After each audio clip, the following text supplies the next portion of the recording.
Je suis Hania Zazoua, créatrice d'objets oniriques. J'aime à me présenter comme ça parce que c'est vaste et du coup c'est hors case et on n'arrive pas à me mettre dans une case. Mais en vrai, je suis artiste, designer et j'ai créé Brocart. J'ai fait mes études à Alger et puis ensuite j'ai fait mes études à Aix-en-Provence. Donc je suis architecte d'intérieur et artiste. J'avais une boulimie de faire beaucoup de choses et en travaillant chez les autres, à chaque fois qu'on me proposait quelque chose, j'avais souvent la réponse c'est pas possible, est-ce que ça va marcher Enfin c'est ce côté-là, c'est-à-dire que ce côté conviction que les choses peuvent marcher et en même temps ce goût du risque qui m'a donné envie d'entreprendre.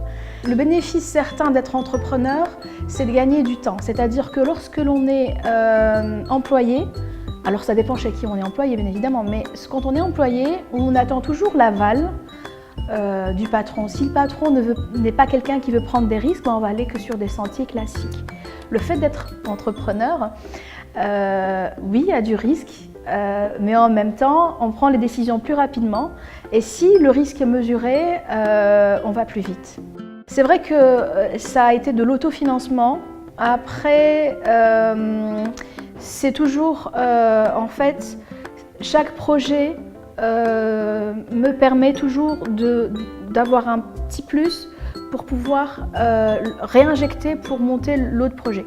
C'est peut-être là où j'arrive un peu, pas à saturation, mais c'est peut-être, on arrive à un certain point où, du coup, aujourd'hui, la marque est suffisamment connue, on a suffisamment, j'ai envie de dire, d'alliés par les gens qui aiment la marque et qui adhèrent, que peut-être que c'est le moment d'aller taper aux portes pour avoir des financements.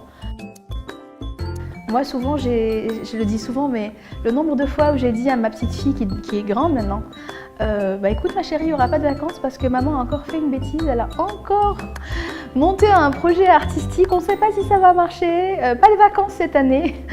Donc c'est vrai que maintenant, voilà, pour le financement, peut-être que maintenant j'ai besoin, maintenant que ça a pris de la valeur, j'aimerais quand même trouver d'autres sources de financement.